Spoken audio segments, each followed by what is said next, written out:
আগামী জুন 30 তারিখে এইচএসসি পরীক্ষা শুরু হতে যাচ্ছে।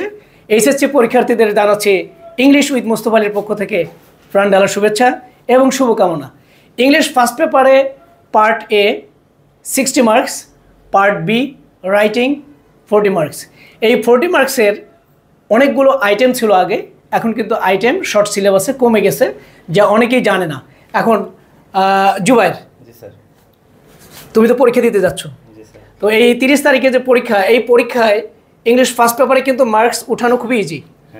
তো আগে ছিল 5টা আইটেম, মেইন থিম ছিল, তারপরে ছিল তোমার ইমেইল, হ্যাঁ অনেকগুলোই ছিল, গ্রাফস অ্যান্ড চার্ট, তো স্টোরিও ছিল। তো সেই ক্ষেত্রে ইংলিশ ফার্স্ট পেপারে, এইচএসসি ইংলিশ ফার্স্ট পেপারে তোমার রাইটিং পার্টে কী কী আছে, কয়টা আইটেম আছে জানো? আছে তো অনেকগুলাই, এখন কিন্তু 3টা, এখন 3টা আইটেমে যে একটু দেখে নাও, এই দেখে নাও। ইংলিশ ফার্স্ট পেপার রাইটিং পার্টে 40 মার্কস, আর 40 মার্কসের মধ্যে গ্রাফস অ্যান্ড চার্ট, এটা কিন্তু আগে ছিল কম মার্কস, এখন 15 মার্কস, 15 মার্কস। তারপরে স্টোরি রাইটিংয়ে 15 মার্কস, 15 মার্কস। তারপরে informal letter 10 marks. Informal letter, formal এবং ইনফর্মাল দুটোর মধ্যে পার্থক্য হচ্ছে, ফর্মাল লেটারটা হচ্ছে অ্যাপ্লিকেশন, ওটা হচ্ছে সেকেন্ড পেপারে। জানলাম কি গ্রাফস অ্যান্ড চার্ট 3টা আইটেম থাকবে। Grasp and chart 15 marks, story writing 15 marks, informal letter 10 marks, এই হলো 40 মার্কস।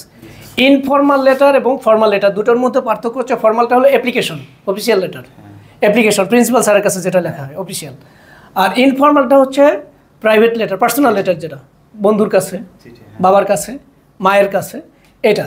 তাহলে এই 3টা আইটেম যদি কেউ ভালো করে পড়তে পারে, তাহলে পার্ট এতে হলো 60 মার্কস, ওখানে নাম্বার কাটার জায়গা খুবই কম।